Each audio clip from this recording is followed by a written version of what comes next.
मेरे प्यारे बच्चों, जेटी एकेडमी में आप तमाम बच्चों का खैर मकदम है और मैं उम्मीद करता हूं कि आप तमाम बच्चे खैरो आफियत से होंगे। मेरे प्यारे बच्चों, आज मैं आपके 12 क्लास उर्दू सब्जेक्ट का चैप्टर नंबर 5 पढ़ाने वाला हूं। कौन चैप्टर पढ़ाने वाला हूं? Chapter number 5।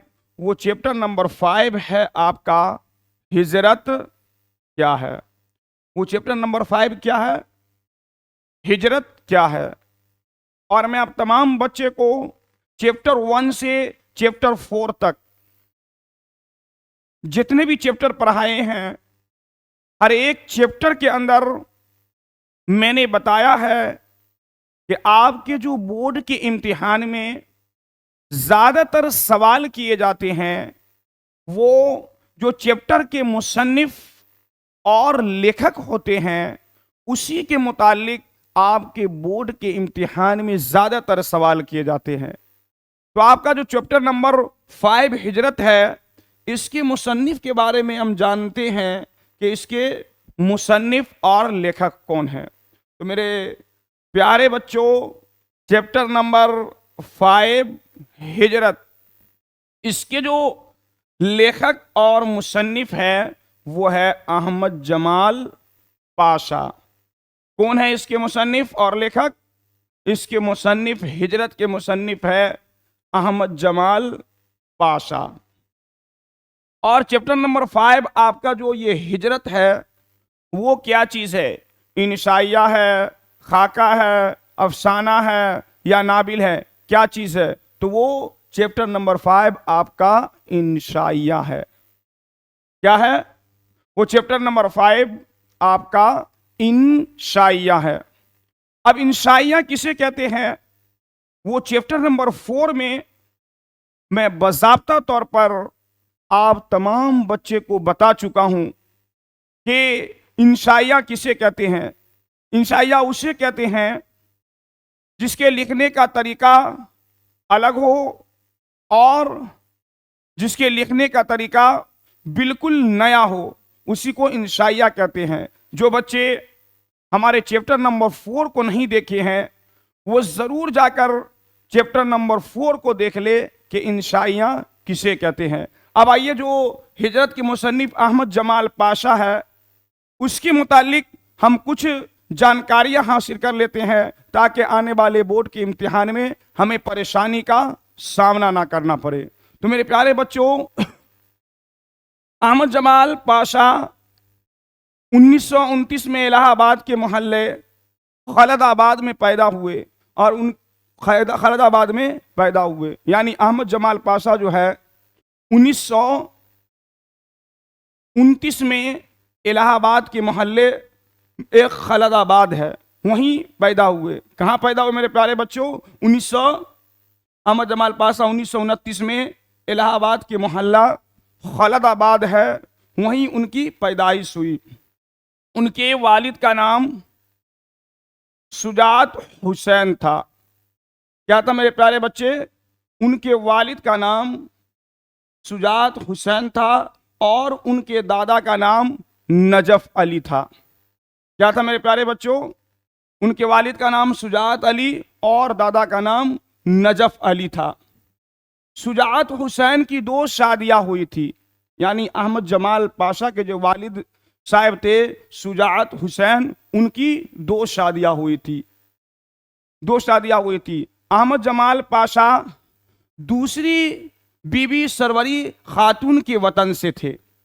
यानी अहमद जमाल पाशा के वालिद सुजात हुसैन की 2 शादियां हुई और अहमद जमाल पाशा जो थे वो सुजात अली की दूसरी बीबी, यानी वो दूसरी माँ के वतन, यानी सरवरी बेगम, सरवरी खातून जो उसकी दूसरी माँ है, उसी से अहमद जमाल पाशा थे। ठीक है। दूसरी बीबी सरवरी खातून के वतन से थे। सुजात हुसैन 1940 में, कब मेरे प्यारे बच्चों? 1940 में इलाहाबाद से लखनऊ आए। यानी अहमद जमाल पाशा के जो वालिद है शुजात हुसैन, वो 1940 में लखनऊ 1940 में इलाहाबाद से लखनऊ चले आए और अमीनाबाद के कच्चा अहाता में उन्होंने अपना एक मकान ख़रीदा। यानी अहमद जमाल पाशा के वालिद मोहतरम शुजात अली वो इलाहाबाद से लखनऊ आए और अमीनाबाद के कच्चा अहाता में उन्होंने अपना एक मकान ख़रीदा और उस मकान का नाम क्या रखा? उस मकान का नाम रखा मेरे प्यारे बच्चों, जिसका नाम रखा सरवरी मंजिल।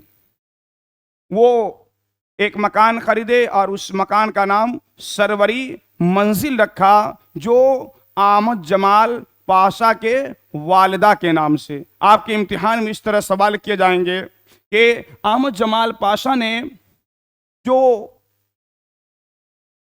अमीनाबाद के कच्चा अहाता में उन्होंने जो मकान खरीदा था उसका नाम क्या रखा? तो उसका नाम सरवरी मंजिल रखा, यानी अहमद जमाल पाशा के वालिदा के नाम के ऊपर। अब आगे चलते हैं। अहमद जमाल पाशा ने 1950 में क्वींस हाई स्कूल लखनऊ से मैट्रिक पास किया। यानी मैट्रिक कहाँ से और कब पास किया? 1950 में क्वींस हाई स्कूल लखनऊ से मैट्रिक, और 1953 में क्रिश्चियन कॉलेज से इंटर, और 1956 में लखनऊ यूनिवर्सिटी से बीए किया। तो मेरे प्यारे बच्चों, अहमद जमाल पाशा 1950 में क्वींस हाई स्कूल लखनऊ से मैट्रिक पास किया और 1953 में क्रिश्चियन कॉलेज से इंटर पास किया और 1956 में लखनऊ यूनिवर्सिटी से बीए किया। ठीक है, और आगे चलते हैं। और 1958 में अलीगढ़ मुस्लिम यूनिवर्सिटी से एमए किया। एमए कहाँ किया मेरे प्यारे बच्चों? वो 1958 में अलीगढ़ मुस्लिम यूनिवर्सिटी से एमए किया और 1957 में उन्होंने sir Syed hall magazine scholar का पैरोडी नंबर निकाला। यानी 1957 में उन्होंने sir Syed hall magazine scholar का पैरोडी नंबर निकाला और उसी साल झलक बुक डिपो अलीगढ़ से उसकी पहली जो किताब थी मजाज के लतीफ़े, उसकी पहली किताब जो मजाज के लतीफ़े थे वो शाये हुआ, यानी मंजरे आम पर आया। ठीक है, आपके बोर्ड के इम्तिहान में पूछे जाएंगे अहमद जमाल पाशा का जो सबसे पहली किताब मजाज के लतीफ़े थे वो कहाँ से शाये हुआ? तो झलक बुक डिपो अलीगढ़ से उनकी पहली किताब मजाज के लतीफ़े शाये हुए। ठीक है, अब आगे चलते हैं। और अलीगढ़ से एमए करने के बाद ये लखनऊ वापस आ गए। यानी अहमद जमाल पाशा अलीगढ़ में एमए किए और फिर उसके बाद वो लखनऊ वापस आ गए और महानामा औद पंच का इजरा किया। यानी महानामा औद पंच था एक, उसका वो इजरा किए और 1961 में रोज़नामा कौमी आवाज़ के शोबा इदारात में शामिल हो गए। यानी 1961 में रोज़नामा कौमी आज़ाद के एक शोबा है जिसमें वो शामिल हो गए, जिससे जुलाई 1976 तक वाबस्ता रहे। यानी अहमद जमाल पाशा 1961 से रोज़नामा कौमी आज़ाद शोबा इदारात में 1976 तक उसमें काम करते रहे। आगे चलते हैं। अहमद जमाल पाशा 2 मरतबा अज़दवाजी रिश्ते में बंधे। यानी अहमद जमाल पाशा के वालिद साहब जो शुजात हुसैन थे उन्होंने भी 2 शादी की और अहमद जमाल पाशा उसकी दूसरी बीवी सरवरी खातून के वतन से थे और अहमद जमाल पाशा भी 2 शादी किए। कितने शादी किए मेरे प्यारे बच्चों? अहमद जमाल पाशा भी 2 शादी किए। पहली बीबी से एलादगी के बाद, यानी जब पहली बीबी से रिश्ता ख़त्म हो गया तो पहली बीबी से एलादगी के बाद 1966 में उनकी दूसरी शादी सरवर जहां से हुई। यानी जब अहमद जमाल पाशा का पहला रिश्ता ख़त्म हो गया तो उन्होंने अपनी दूसरी शादी सरवर जहां से सरवर जहां से की, जो बाद में सरवर जमाल के नाम से मशहूर हो गई। यानी आपसे इस तरह सवाल किए जाएंगे, अहमद जमाल की दूसरी शादी सरवर जहां से हुई वो बाद में किस नाम से मशहूर हो गई, तो वो बाद में सरवर जहां से मशहूर हो गई। और 1976 में वो मुस्तकिल क़याम के खातिर अपने ससुराल सिवान चले आए। यानी अहमद जमाल पाशा 1976 में हमेशा रहने के लिए, मुस्तकिल क़याम यानी हमेशा रहने के लिए वो अपने ससुराल सिवान चले आए। और जहाँ से 1976 में उन्होंने, और वहाँ सिवान आकर वहाँ एक स्कूल था, वहाँ वो टीचर की हैसियत से उस स्कूल में पढ़ाने लगे। यानी 1976 में उन्होंने जाकिया आफाक इस्लामिया कॉलेज में उर्दू लेक्चर की मुलाजमत मिल गई। यानी वो सिवान मुस्तकिल क़याम के लिए अपने ससुराल आ गए और वहाँ आकर एक स्कूल में जाकिया आफाक इस्लामिया कॉलेज में उर्दू लेक्चर की मुलाजमत करने लगे। और फिर 28 सितंबर 1987 को दौरान मुलाजमत ही दिल का दौरा पड़ने से पटना में इंतकाल हो गया। यानी अहमद जमाल पाशा उस स्कूल में जो मुलाजमत कर रहे थे, पढ़ा रहे थे, उसी दौरान 28 सितंबर 1987 को दौरान मुलाजमत ही दिल का दौरा पड़ने से पटना में उनका इंतकाल हो गया। और 29 सितंबर 1987 को कोलहत्ता सिवान में उनकी तदफीन अमल में आई। यानी कब उसकी तदफीन अमल में आई मेरे प्यारे बच्चों, तो 29 सितंबर 1987 कोलहत्ता सिवान में उनकी तदफीन अमल में आई। यानी उनको सिवानी के अंदर दफना दिया गया। हम आगे चलते हैं। अहमद जमाल पाशा कुल वक्ती अदीब भी थे। यानी अहमद जमाल पाशा जो इंशाया निगार है, वो वक्ती तौर पर वो अदीब भी थे। और उनका ख़ास मैदान क्या था, आपके इम्तिहान में पूछे जाएंगे कि अहमद जमाल पाशा का ख़ास मैदान क्या था। तो मेरे प्यारे बच्चों, उनका ख़ास मैदान तंज़ो ज़राफ़त उनका ख़ास मैदान था। ठीक है, जिनका एतराफ़ करते हुए गालिब एकेडमी ने 1986 में सागरा सुरी गालिब अवार्ड से उन्हें अता किया। यानी अहमद जमाल पाशा मेरे प्यारे बच्चों, तंज़ो ज़राफ़त का उनका ख़ास मैदान था। तंज़ो ज़राफ़त उनका ख़ास मैदान था, जिसका एतराफ़ करते हुए गालिब एकेडमी ने उन्हें गालिब अवार्ड से नवाजा। 1986 में उन्हें गालिब अवार्ड से नवाजा। अब आगे चलती है। और उनकी अहम किताब, यानी अहमद जमाल पाशा ने बहुत सारे किताब लिखी है और यहाँ तकरीबन उनके 16 किताब का नाम इस चैप्टर के अंदर बताया गया है। वो 16 किताब क्या क्या मेरे प्यारे बच्चों? उनकी किताब का नाम अंदेशा शहर, सितम इजाद, लज्जते आज़ाद, मज़ामीन पाशा, चश्म हैरां, पत्तियों पर छिड़काव, ज़राफ़त और तनकीद, उर्दू के 4 मज़ाहिया शायर, फन्ने लतीफ़ा गोई, मुल्ला नसीरुद्दीन के लतीफ़े, मजाज के लतीफ़े, शौकत थानवी की मज़ाहिया सहाफ़त, दुनिया की लोग कहानियाँ, बहादुर टम्पा, हुजूमियात मीर, गालिब से माजरत के साथ, यह सब मेरे प्यारे बच्चों अहमद जमाल पाशा की किताब है। कौन कौन सी उसकी किताब है? उनकी किताबों के नाम इस तरह है: अंदेशा शहर, सितम इजाद, लज्जत आज़ाद, मज़ामीन पाशा, चश्म हैरां, पत्तियों पर छिड़काव, ज़राफ़त और तनकीद, उर्दू के 4 मज़ाहिया शायर, फन्ने लतीफ़ा गोई, मुल्ला नसीरुद्दीन के लतीफ़े, मजाज के लतीफ़े, शौकत थानवी की मज़ाहिया सहाफ़त, और 13 में दुनिया की लोग कहानियाँ, बहादुर टम्पा, हुजूमियात मीर और गालिब से माजरत तक, ये तमाम अहमद जमाल पाशा की किताब है। अब मैं उम्मीद करता हूं कि आप तमाम बच्चे इसको समझ गए होंगे। आप तमाम बच्चों से दरख्वास्त है, इसको स्क्रीनशॉट कर कर अपने कॉपी पर नोट कर ले, ठीक है। अब हम आगे चलते हैं कि आखिर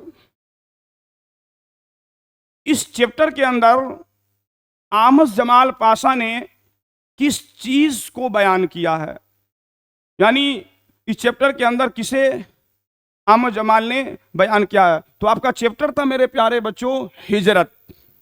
चैप्टर नंबर 5 क्या था? हिजरत। अब हमें यह समझना है कि हिजरत किसे कहते हैं। हिजरत के माने हैं एक जगह से दूसरी जगह मुंतकिल हो जाना। क्या माने हैं प्यारे बच्चों?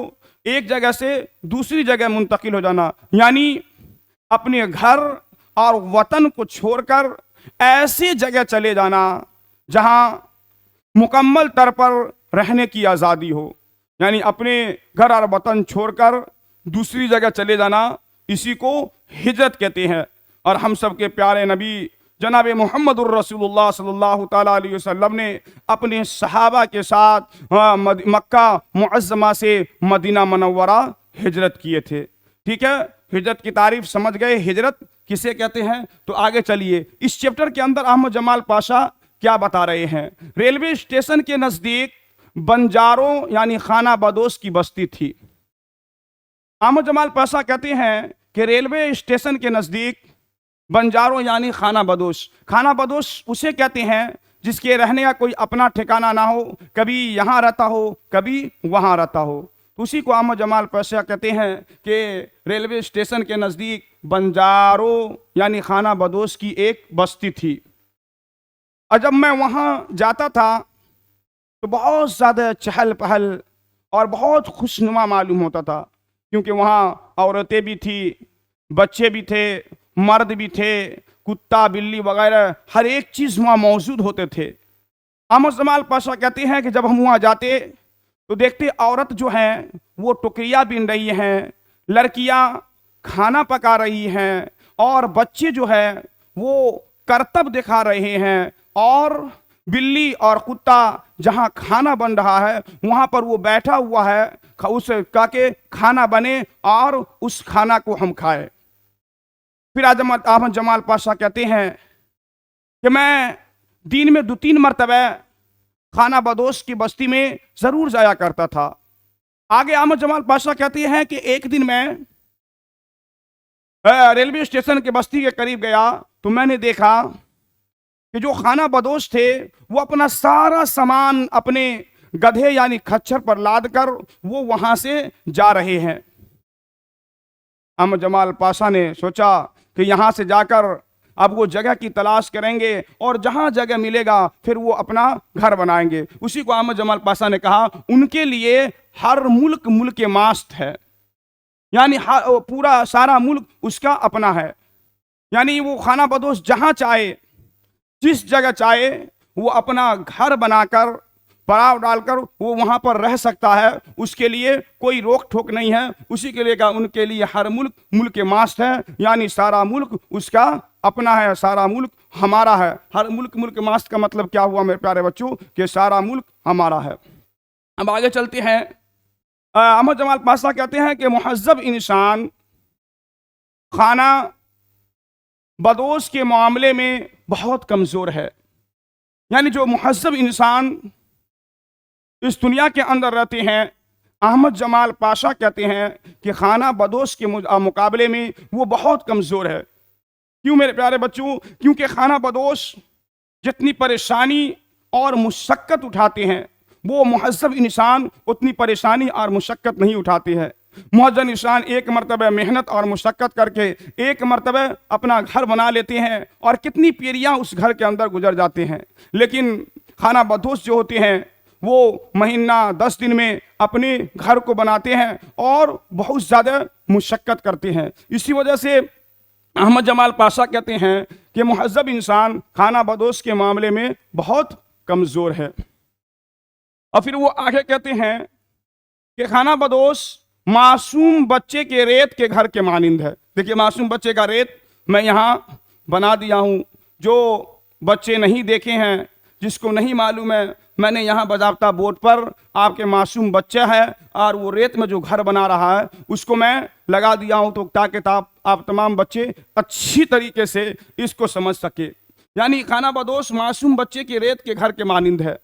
आप देखिए मासूम बच्चे यहाँ, मासूम बच्चे को देखे होंगे कि वो रेत के ऊपर जब बालू जहाँ होते हैं वहाँ पर वो अपना घर बनाते हैं और वो घर टूट जाता है, फिर वो उसको बनाते हैं, फिर टूट जाता है, फिर वो बनाकर वो बच्चे उसको खेलते रहते हैं। जब वो घर नहीं बनता तो वो अपने घर लौट आते हैं। इसी तरीके से खाना बदोश है। यानी खाना बदोश एक जगह पर अपना घर बनाया, अगर घर सही नहीं हुआ तो दूसरी मर्तबा वो अपना घर बनाया, अगर फिर भी नहीं सही हुआ तो वहां से अपना सामान बोरिया बिस्तर लेकर दूसरी जगह चल देते हैं। इसी को मुसन्निफ अहमद जमाल पाशा ने कहा है कि खाना बदोश मासूम बच्चे के रेत के घर के मानिंद है। समझ गए इतना? अब आगे चलते हैं। खाना बदोश जिंदगी का कुम्हार है। देखिए जो बच्चे कुम्हार नहीं देखे होंगे, जो देहात में खपरा वगैरह बनाती है, बर्तन वगैरह, यहाँ मैंने कुम्हार का भी फोटो लगा दिया है। यानी कुम्हार जो मिट्टी को चक्की पर रखकर बर्तन वगैरह बनाते हैं। आप तमाम बच्चे इसको अच्छी तरीके से देख ले। तो अहमद जमाल पाशा कहते हैं कि खाना बदोश जिंदगी का कुम्हार है। यानी कुम्हार जिस तरीके से मिट्टी चक्की पर रखकर बर्तन बनाते हैं, अगर वो बर्तन थोड़ा बहुत भी टेढ़ा हो जाए, वो बर्तन थोड़ा बहुत भी खराब हो जाए, तो जो कुम्हार होते हैं उसको तोड़कर फिर से मिट्टी को सानते हैं और उस मिट्टी को फिर से चक्की पर रखकर फिर से बर्तन बनाते हैं। उसी तरीके से खाना बदोश है। यानी खाना बदोश जब उसका घर एक मर्तबा सही नहीं होता है, वो अपने घर को तोड़कर दूसरी जगह चले जाता है और वो खाना बदोश अपने आप को बनाता है। ठीक है, अब आगे चलते हैं। आगे आज अहमद जमाल पाशा कहते हैं, मेरे प्यारे बच्चों, हिजरत इंसान की सृष्टि में है जिसका सिलसिला जन्नत से शुरू हुआ। यानी हिजरत जो है इंसान की फितरत ही में है, जिसका सिलसिला जन्नत से शुरू हुआ। कहाँ से शुरू हुआ? जन्नत से शुरू हुआ। अल्लाह ताला ने हज़रत आदम अलैहिस्सलाम को जन्नत के अंदर हुक्म दिया कि मेरी आबाद की हुई दुनिया में जाओ और वहाँ जाकर बस जाओ और लोगों को वहाँ बसाओ। हज़रत आदम अलैहिस्सलाम इस दुनिया के सबसे पहले ऐसे इंसान हैं जो इस दुनिया के अंदर तशरीफ़ लाए और उसी से पूरी कायनात और पूरी दुनिया के अंदर इंसान वजूद में आया और इंसान फैले। तो इस दुनिया में सबसे पहले कौन सा शख्स आए? हज़रत आदम अलैहिस्सलाम आए। आगे कहते हिजरत एक फ़र्ज है। यानी हिजरत तो हर इंसान को करना है। अगर अपनी ज़िंदगी के अंदर इंसान हिजरत नहीं कर सका तो एक वक्त आएगा, कुल्लु नफ्सिन ज़ाइक़तुल मौत, जब इंसान अल्लाह को प्यारे हो जाएंगे। तो मेरे प्यारे बच्चों, उस वक्त इंसान को तो हिजरत करना ही होगा। और आगे कहते हैं अहमद जमाल पाशा, मगरिब गुलामी की अलामत है, उसकी जानिब हिजरत तो ऐसी है जैसे आज़ाद पंछी को सोने की चिड़िया में, सोने के पिंजरे में कैद कर दिया जाए।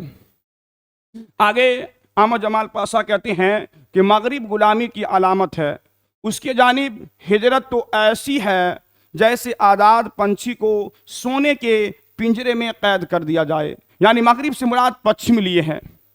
पश्चिम जो इंसान काम करने जाते हैं वो पैसा तो ठीक ठाक अच्छा खासा कमा लेते हैं, लेकिन उनकी ज़िंदगी जो होते हैं मेरे प्यारे बच्चों, वो गुलामी की तरह अपनी ज़िंदगी को गुजारते हैं। वो अपने आप को आज़ाद महसूस नहीं करते हैं, बल्कि वो अपने आप को गुलाम महसूस करते हैं। यानी उसकी मिसाल ऐसी है जिस तरीके से एक आज़ाद पंछी को सोने के पिंजरे में कैद कर दिया गया हो। यानी पंछी है, उसको सोने के पिंजरा में कैद कर दिया गया हो, लेकिन वो पंछी मेरे प्यारे बच्चों आज़ाद नहीं है। तो पिंजरे में, सोने के पिंजरे में बंद होने से कोई भी फ़ायदा नहीं है। इसी को अहमद जमाल पाशा ने बताया है। और आगे आखिर में कह रहे हैं कि आखिर में इंशाया निगार को हिजरत में इंसानी भाईचारा और आलमी यक और उसत का एहसास होता है। आलमी उसत का एहसास होता है। आखिर में अहमद जमाल पाशा कहते हैं कि हर इंसान को हिजरत ज़रूर करना चाहिए, हिजरत करने से भाईचारगी पैदा होता है और एक दूसरे से मुलाकात होती है, जिससे प्यार और मोहब्बत बढ़ता है, जिससे इंसान को दूसरे इंसान से ताल्लुक़ होता है। ठीक है, इसलिए हर इंसान को चाहिए कि वो हिजरत ज़रूर करे। अब मैं उम्मीद करता हूँ कि आप तमाम बच्चे अच्छे तरीके से इसको समझ गए होंगे। मेरे प्यारे बच्चे, अब मैं आगे जो आपको पढ़ाऊंगा वो चैप्टर 1 से चैप्टर 5 तक जितने भी ऑब्जेक्टिव और सब्जेक्टिव है वो तमाम को अगली वीडियो के अंदर बताएंगे। इसलिए आप तमाम बच्चों से मैं दरख्वास्त करते हैं कि हमारा जो जेटी एकेडमी है इसको आप तमाम बच्चे लाइक करें, सब्सक्राइब करें और आप तमाम बच्चों से गुजारिश है कि कमेंट करें और ज़्यादा से ज़्यादा इसको शेयर करें। हम हमारे जेटी एकेडमी के तमाम साथियों का साथ दे। इंशाअल्लाह हम लोग कोशिश करेंगे कि आप तमाम बच्चे को कोई परेशानी और दिक्कत ना हो। मेहनत के साथ आप तमाम बच्चे को पढ़ाएंगे। बस आज के लिए इतना ही।